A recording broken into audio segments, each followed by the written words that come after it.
program hunian untuk rumah ember ini, itu jadi Eh, harus jadi campaign nasional, Pak. iya, iya. Siapa aja yang kita mau kasih itu dari mulai RT, RW, kelurahan itu bisa didata, Pak.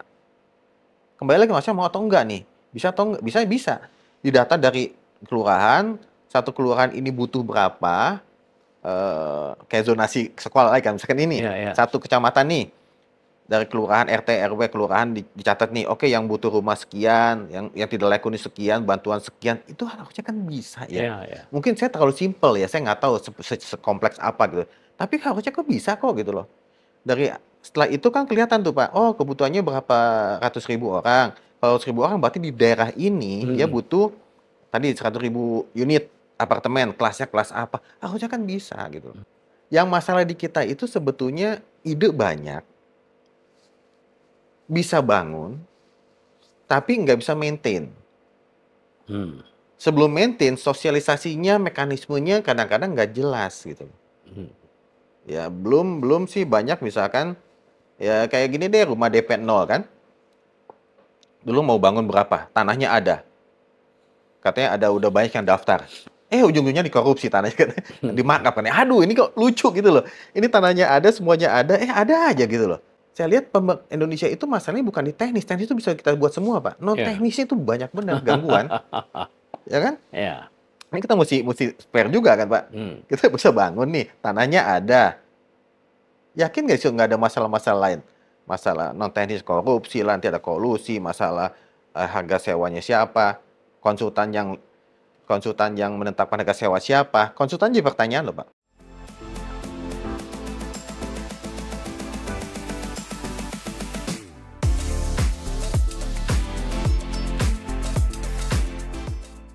Kalau Kalibata, karena sudah ada di sana Hmm, Kalibata City kan.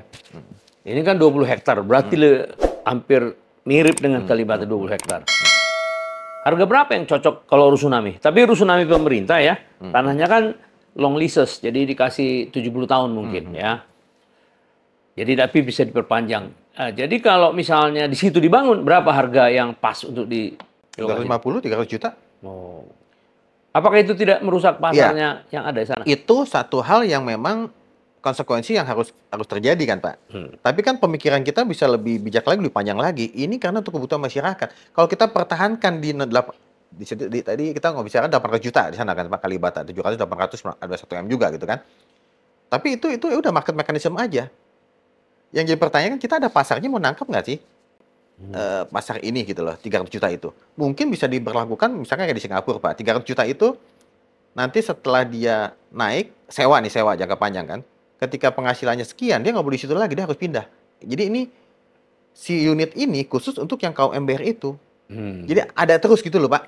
Ya, ya. Kalau sekarang kan dia beli, jangankan rusun apartemen, Pak. Sekarang rumah subsidi yang dulu dibeli 5 tahun lalu, lebih dari 5 tahun lalu, itu kan setelah 5 tahun jadi rumah komersial, Pak.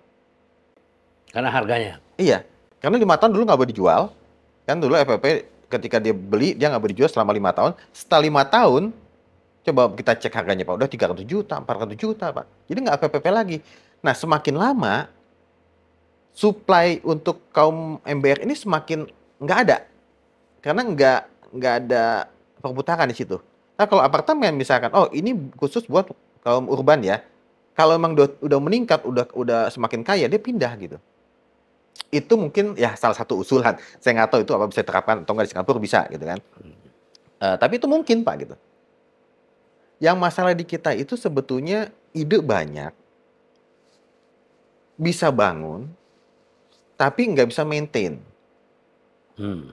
Sebelum maintain, sosialisasinya, mekanismenya kadang-kadang nggak jelas gitu. Hmm. Ya belum belum sih banyak misalkan ya kayak gini deh rumah DP 0 kan. Dulu mau bangun berapa? Tanahnya ada. Katanya ada udah banyak yang daftar. Ujung-ujungnya dikorupsi tanahnya kan. Dimarkup kan. Aduh, ini kok lucu gitu loh. Ini tanahnya ada, semuanya ada, ada aja gitu loh. Hmm. Jadi saya lihat Indonesia itu masalahnya bukan di teknis. Teknis itu bisa kita buat semua, Pak. Non Ya. teknisnya itu banyak benar gangguan, ya kan? Ya. Ini kita mesti fair juga kan, Pak. Hmm. Kita bisa bangun nih, tanahnya ada. Yakin nggak sih nggak ada masalah-masalah lain? Masalah non teknis korupsi, nanti ada kolusi, masalah harga sewanya siapa, konsultan yang menetapkan harga sewa siapa? Konsultan jadi pertanyaan loh, Pak. karena saya konsultan, dan saya ada beberapa kementerian saya terlibat juga. Saya ngelihat banyak konsultan-konsultan atau lembaga riset yang ditunjuk kementerian, itu background-nya nggak ada. Bukan Oh, bukan properti. properti. Malah dari kelistrikan ke sini.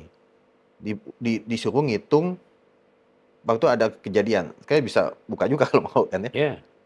Ada dari, pokoknya beda gitu, kemudian dia suruh ngitung harga sewa apartemen, harga sewa rusun. Nggak masuk akal gitu loh, Pak. Jadi ini gimana Orang ya? yang tidak kompeten, keahlian ya. tidak keahlian, dia memberikan masukan, hasilnya pasti nggak bagus gitu. Jadi ini, nah itu dari mulai awal perencanaan itu, ini kita bisa jamin nggak supaya masyarakat ini nggak disuguhkan dengan drama-drama lagi seperti yang dulu-dulu gitu loh, Pak. Iya. Harusnya sih nggak kalau sekarang ya. Nah, Prabowo harusnya kan bisa dengan kementeriannya, dengan Pak Hasim, itu bisa kita janji nasional deh gitu lah. Iya. Ini jangan ada korupsi gitu, bisa nggak sih? Jangan hanya ngomong, Pak. Iya. Loh, ngomong dimulai dari pemimpin. Betul, diomong, tapi pelaksananya kita Tapi butuh. orang yang di bawahnya Iya. harus ngikutin, gitu Iya, aja. iya. Iya. Itu, jadi saya bilang, tanah banyak, tanah sitaan, dulu kita sempat bilang zamannya almarhum Pak Yusuf juga, kita udah petakan Pak, tanah program sejuta, 1 tower kan, 1000 tower. Udah peta, tapi ternyata tanahnya ada masalah, ada apa nggak jadi, kemudian ya. Kemudian kan gitu kan, apa namanya, banyak hal-hal yang, kalau sekarang ini sengketa nih, tanah sitaan. Oke, clear and clean dulu nih, payung hukumnya ada nggak? Karena kalau tambah itu nggak bisa jalan, Pak. Nah, itu kan dipercepat kan. Percepatannya seperti apa? Programnya kayak gimana? Harusnya udah ada gitu ya. Tapi Ya, kalau saya sendiri nggak terlalu setuju dengan tanah sitaan. Karena apa? Bisa bermasalah di kemudian Itu, Pak. hari, ada Betul. novum. Terus kemudian juga lokasinya kan belum tentu Betul. dekat Setuju. dengan transportasi publik kan. Setuju, Iya, Pak. iya kan. Setuju. Itu yang dulu kita sempat usulkan juga. Tapi kalau tanah negara seperti yang ada di Kalibata lebih setuju. Oh iya. Jadi rela negara memberikan kepada rakyatnya. Betul. Dulu kan sampai kita malah usulkan gini, Pak. Kenapa saya bilang saya usulkan udah lama. Memang usulkan dari 2009 gitu kan. Kita sempat Land bank. Land bank, apa bank tanah segala macam. Tanah negara iya. Cuman tadi tanah negara kita enggak stuck di hanya satu tempat aja kan, Pak. Iya, Kita teman lain. banyak sekali. Sekarang saya lagi tuh berusul-usul ini aja ya. Saya lempar bola aja gitu. BUMN, BUMD, siapapun itu, bisa nggak sih kita dibuat payung hukum, diminta 5% tanahnya, atau 1%, 2% deh tanahnya. Diserahin untuk ke bank tanah, ke lembaga untuk dibangun hunian. Vertikal kayak kalau di pedesaan ada nggak?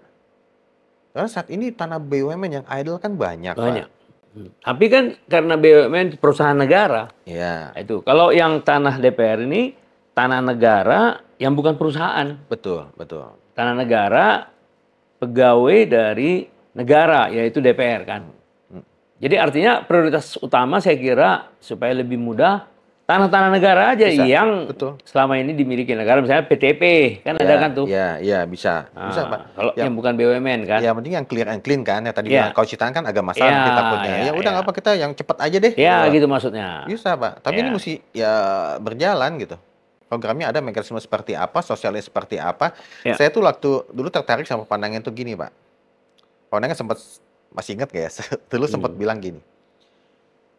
Program hunian untuk rumah MBR ini itu jadi harus jadi campaign nasional, Pak. Iya. Sekarang tuh enggak. Seharusnya dengan 3 juta kan masif. Itu sudah campaign nasional harusnya. Aduh, saya lagi tuh di mana ya? Ya betul, Bapak. Campaign nasional, kita bicara ini kayak ya udah, ini betul-betul kita semua pada fokusnya ke perumahan ya. Semua pemerintah termasuk itu ke pemukaan semua.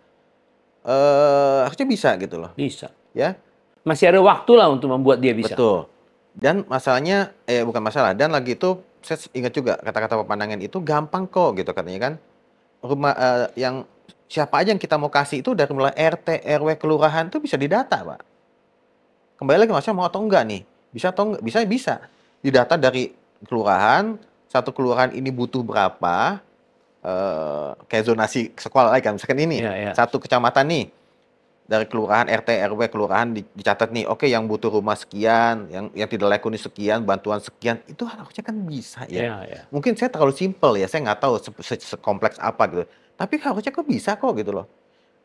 Setelah itu kan kelihatan tuh, Pak, oh kebutuhannya berapa ratus ribu orang. Kalau 1000 orang berarti di daerah ini dia butuh tadi 100.000 unit. apartemen, kelasnya kelas apa, harusnya kan bisa gitu. Di mapping. Tanahnya nggak ada, mappingnya dari mana? Oke, cek dong BPN segala macam, kementerian, ada nggak tanah-tanah negara di sana?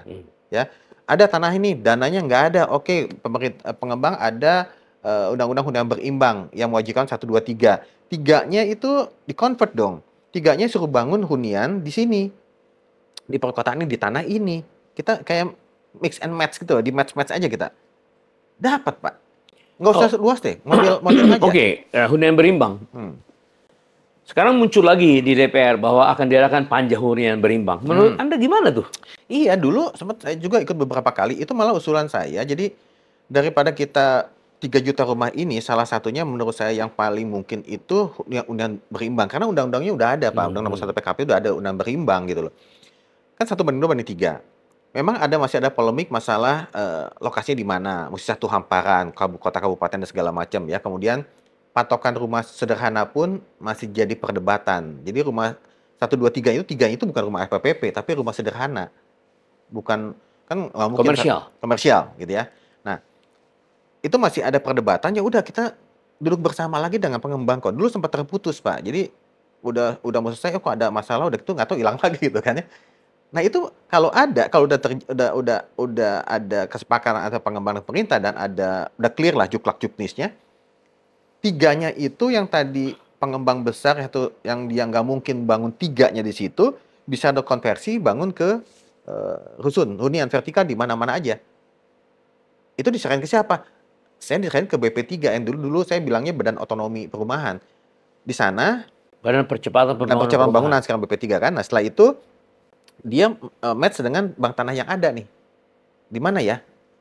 Oh, ini ada dana hunian, tapi saya nggak prefer pengembang kompensasi melalui dana. Itu bahaya juga tuh. Itu rentan korupsi segala macam lah. Posnya hilang kemana gitu kan. Suruh langsung bangun aja, Pak. Di sini bangun. Tapi bangun ini kan si pengembang bisa jual lagi kan. Jangan istilahnya kayak si SRU udah itu hilang, habis udah selesai. Enggak. Dia bangun di sana, dia bisa jual juga dengan harga murah gitu. Tapi ada sedikit permasalahan juga kalau pengembang menengah atas, biasanya dia bangun segmen bawah nggak bisa, Pak. Agak beda gitu.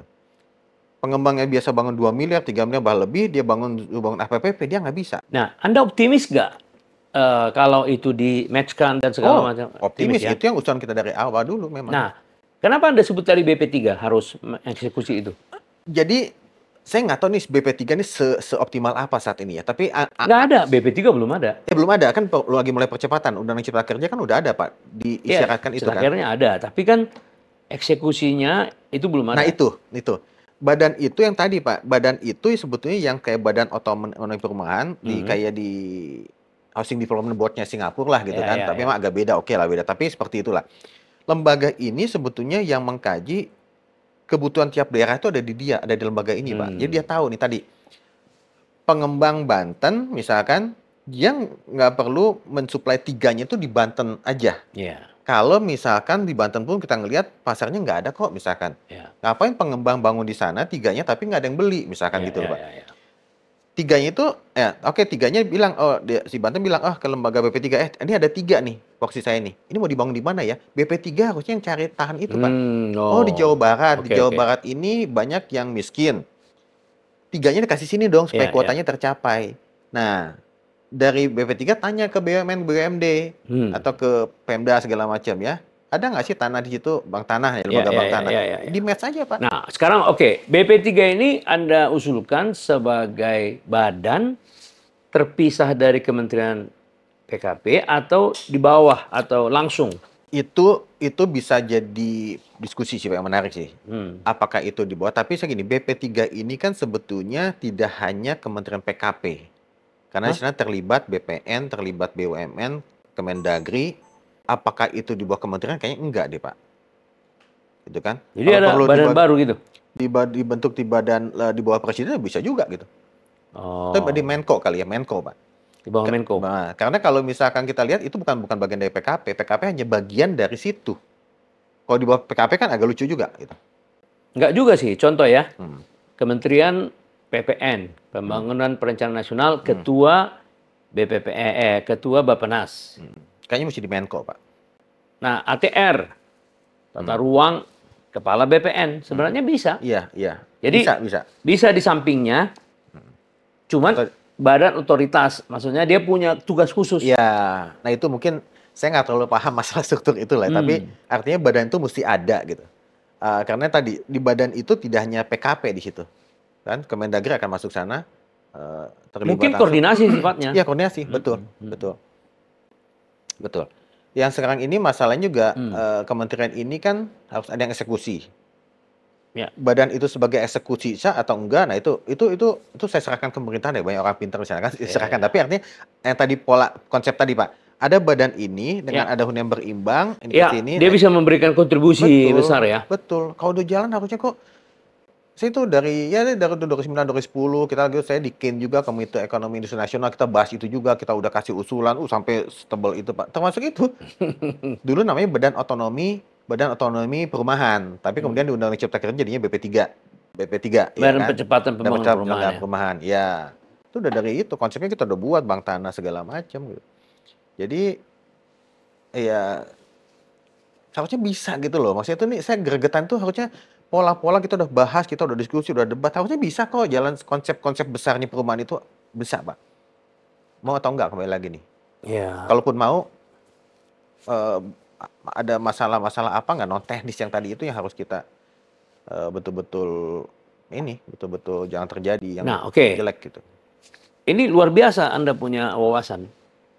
Tapi Anda yakin nggak bahwa dengan pemerintahan baru dengan sosok Pak Prabowo untuk mengakomodasi ini semua gagasan-gagasan ini akan bisa terjadi di 5 tahun ini? Yakin tidak yakin harus yakin Pak, karena presiden saat ini Prabowo. Artinya kan gitu kan? Gimana kita ini saat ini dengan ada ketidakyakinan kita harus yakin Presiden Prabowo ini mengambil langkah-langkah yang strategis gitu aja kan? Karena saat ini ya pemerintah lagi berjalan gitu loh. Masukan-masukannya itu dari semua stakeholder harusnya didengar Pak Prabowo. Dan kembali lagi tadi, yang paling penting masalah, saya dari dulu kok masalah itu tadi ya semua itu bisa. Tadi kembali lagi saya selalu bilang, mungkin saya properti, tapi saya bukan pemerhati korupsi dan segala macam ya. Tapi kok saya masih gregetan gitu loh. Kalau misalnya negara kita bisa terlaksana dengan aparatur yang bersih, wah ini luar biasa Pak gitu loh. Nah ini tantangan buat pemerintah Prabowo, bisa nggak berjalan konsep itu? Bisa Pak.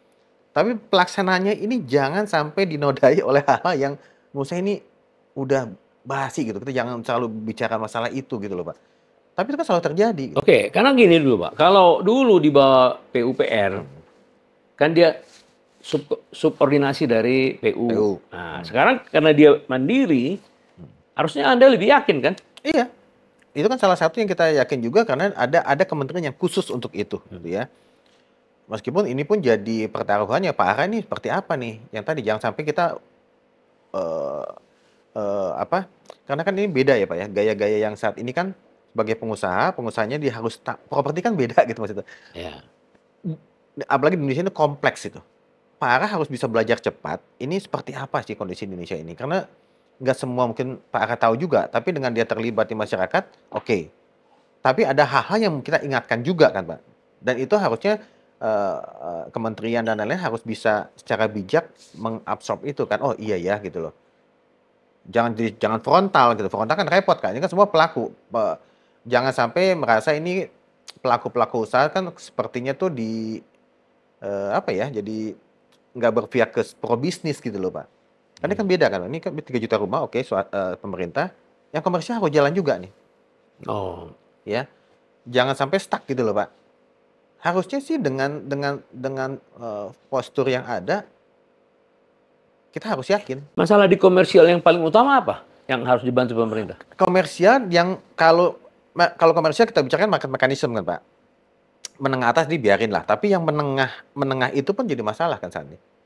Di satu wilayah kalau kita bicara saat ini kalau dari data kami itu 1 M sampai 500 juta sampai 1 M itu sebenarnya di market tuh kok agak kosong, terbatas. Pasarnya di situ. Pemerintah mau ngambil pasar itu bisa atau swasta. Karena kan nggak bisa dibiarin Pak. Pemerintah bisa kan, oke pasar itu pasar komersial nih. Oke kalau gitu pemerintah ambil alih dengan tadi tanah-tanah Kalibata segala macam. Kalau memang pemerintah bisa ngambil bagus juga Pak. Karena saat ini swasta itu kita kan nggak bisa ngatur juga kan, ya kan?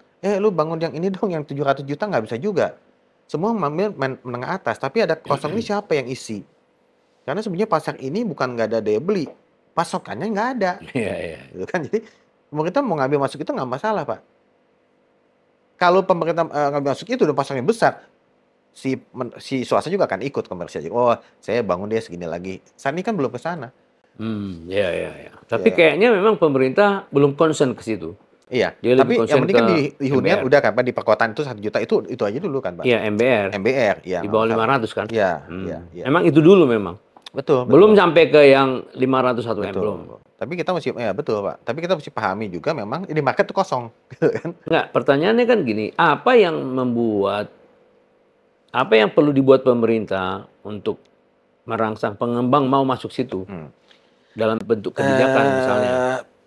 Jadi gini, dulu sempat kita bahas juga, bisa nggak, kan sekarang ini ada PPNDTP, Pak. Ya, PPNDTP. PPNDTP itu pengembang swasta itu selalu berpikir, kok ini pemerintah itu sepertinya mindsetnya mesti sama-sama kita sepakat nih, at the same page gitu. Artinya kan gini kan, jangan 6 bulan gitu loh, Pak. oh, Ini kan udah setahun bagus nih, ya kan 2025, Ya, ya, setahun, ya. tas gitu kan. Ya, ya. Kita ngusin lagi jangan setahun, Pak. Mungkin 2 tahun, 3 tahun, bahkan mungkin kayak ada undang-undang rumah FPPP gitu kan. Rumah yang batasnya di bawah 1 miliar itu bebas PPN gitu deh misalkan. Oh, itu akan Permanen. permanen. Itu akan merangsang tuh, Pak, sana, Pak. Ya kan, semua akan masuk ke 1 M ke bawah gitu. Oh, itu bagus, Pak. Iya, iya. Jadi fokus ya. Fokus. Ini kan setahun nih, diperpanjang lagi. Jadi ada ketidakpastian gitu maksudnya. Iya, udah pasti. Pas udah November 2024, Ibu Sri Mulyani pemerintah bilang ini akan Pak Erlangga bilang ini akan ada PPN di 2025, bebas PPN, PPNDTP diperpanjang.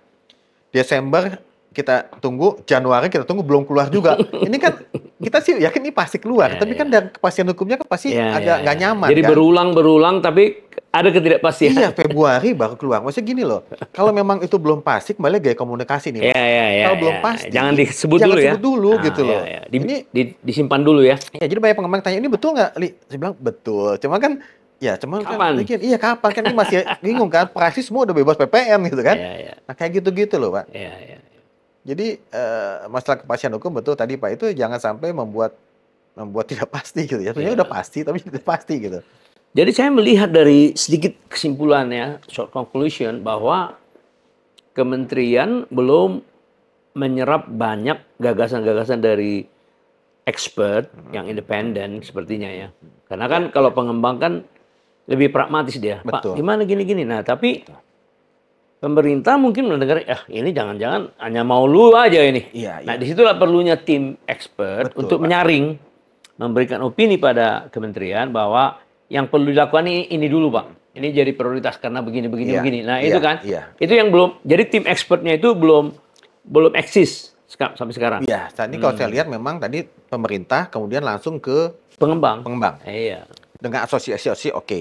Tapi tadi bukan jelek, tapi kepentingan itu lebih ke bisnis. Dan jangka pendek. Jangka pendek. Nah. Kalau dengan adanya profesional, ekspor ini kan dengan Pak Yan juga gitu kan bisa ngelihat jangka the panjang. whole picture-nya, big picture-nya kelihatan nih gitu loh, dari si pemerintah, dari si swasta, kita tengah-tengah seperti karena apa. dia tidak berpihak. Iya, Pak. Betul. Nah, itulah harusnya menjadi rekomendasi ya kepada pemerintah yang akan datang. Tapi yang menarik, Anda optimis, itu yang penting. Karena melihat sosok Prabowo memiliki ketegasan dan keinginan kuat untuk mendeliver 3 juta itu. Bahwa sampai sekarang masih ada ini ya. Iya. Makanya optimisme yang sebenarnya di awal itu yang saya tangkap di pasar itu semua optimis nih, Mbak. Dalam perjalanannya itu bagaimana timnya Prabowo dan kementerian itu harus meyakinkan kan gitu, Pak. Ini baru tahap belum yakin banget nih jadinya nih. Iya. Jadi kan, ya itu tugas bagaimana meyakinkan masyarakat dan stakeholder kalau ini tuh berjalan loh gitu loh, Pak. Apakah maksudnya Anda mengusulkan supaya ada pertemuan rutin antara kementerian dengan pelaku-pelaku stakeholder? Harusnya itu sebenarnya udah dijalankan sih, Pak, dengan asosiasi gitu ya.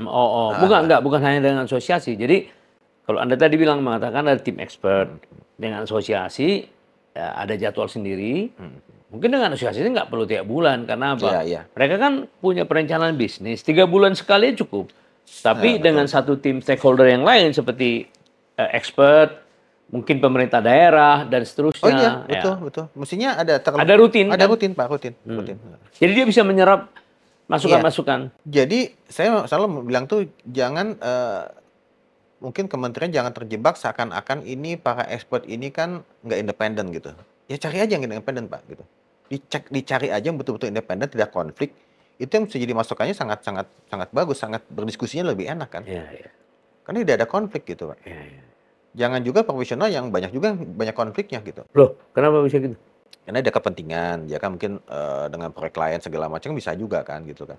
Tapi kita bisa lihat dari rekam jejaknya kan bisa kelihatan gitu. Iya, iya, iya. Kita pilih aja betul-betul pemerintah pilih yang betul-betul bisa menjadi think tank-nya, bisa betul independen ke depan seperti apa gitu. Karena pemerintah saat ini kan dari pengusaha dan mungkin dia pemahaman propertinya kan mesti digali lagi, Pak. Iya. Dengan asosiasi nggak cukup, bukan saya mau itu asosiasi perlu gitu kan, Iya. masukan untuk kebijakan-kebijakan yang bisnisnya jalan. Tapi secara tadi yang Pak Panangen bilang juga secara independen mesti ada masukan dari Expert. expert gitu loh. Tim expert. Tim expert. Ya, memang karena komplikasinya persoalan ini itu masalahnya. Betul, Ya, betul, Pak. alasan diperlukannya itu dia kan. Betul, betul, Karena betul. komplikasinya masalah. Jadi, nah oke, tim expert yang Anda bilang independen, apakah itu berasal dari perguruan tinggi atau dari swasta? Bisa masing-masing ada Kombinasi plus ya? minus kombinasi, Pak. Ya kan, akademis iya gitu kan. Akademis tapi yang betul-betul memang paham properti. Jangan Enggak ekonomis. dong, akademis properti dong. Iya, Misalnya iya. pengajar yang ada di Tarumanegara, Iya. contoh nih. Pengajar yang ada di TB di bidang perumahan Betul, kan ada juga. betul, ya kan? betul, betul, Itu betul. maksudnya kan? Iya, iya, akademis dan praktisi. Nah, praktisi swasta konsultan dong jadinya. Konsultan, betul.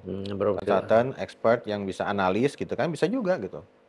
Ya, ya. Tapi Bukan- bagaimana cara dia membedakan mana yang independen mana enggak kalau untuk swasta? Kalau pemerintah kan kemarin banyak timnya, kan bisa dicek, Pak, track record-nya seperti apa gitu kan ya. Harusnya bisa kok gitu. Asalkan jangan pemerintah ini oknumnya juga korupsi. Nah, itu, Pak, saya bilang tadi Akhirnya dia pilih lagi yang nggak independen. itu ya saya khawatirkan itu banyak yang halnya kan Iya, bukan kan? urusan teknis. Iya, non teknis teknisnya ya, itu ya. yang kadang-kadang masalah gitu loh. Jadi sebetulnya ya kalau di saya itu ya kan saya bilang juga sebenarnya banyak loh, Pak, yang mau support ke negara ini banyak gitu loh. Cuman masalahnya dia nggak ada akses. Ada akses pun dia kalah dengan orang-orang lingkaran dia. Oh. Ini problem loh, Pak. Ini kan mungkin nggak ada banyak yang ngomong ya, tapi saya ngerasakan itu gitu. Ini problem. Contoh. Iya, jadi banyak yang tadi ke konsultan, lingkaran dia, yang bukan background-nya masuk sebagai konsultan, bukan ya konsultan buat termasuk di Bappenas juga, terus kementerian, banyak kayak gitu, Pak. Ini mesti ahlinya nggak ada sebetulnya. Jadi lebih kelihat hubungan dari orang itu dengan Iya, pihak iya. itu ya. Jadi bukan Dia karena kena ini, oke masuk gitu kan. Mesti oh gitu ya gitu loh. Ya. Agak miris sih, maksudnya tuh yang betul-betul yang mau menyumbangkan pikiran ke negara terabaikan, Pak. Sedangkan itu orang pintar banyak. Orang pintar banyak, Pak. Orang pintar yang mau gini ya. Saya bilang, oh benar juga ya, oke kita diskusi. Tapi nggak nyampe, Pak. Nggak nyampe karena ya itu nggak masuk, Pak, ke atas, Pak. Ide-ide ini udah hilang di tengah-tengah gitu. Kan? Ya, jadi artinya kementeriannya yang harus lebih aktif dong mencari Iya. talent itu ya. Betul. Dan itu banyak yang mungkin nggak banyak lah, tapi ada yang profesional yang akademisi yang menurut saya idealis gitu ya, bagus, agak sedikit kecewa gitu loh. Karena tidak apa namanya tuh? Terakomodasi. Usul-usulannya tuh yang bagus tuh nggak ada gitu.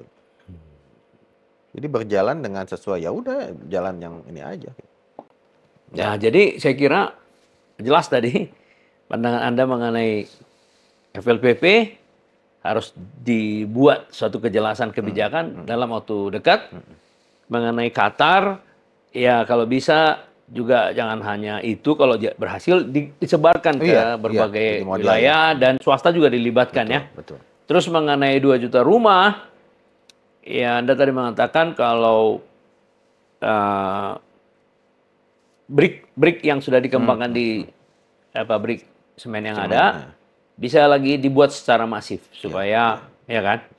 Kemudian BP3 perlu didirikan tapi tidak harus nempel ke Kementerian Perumahan.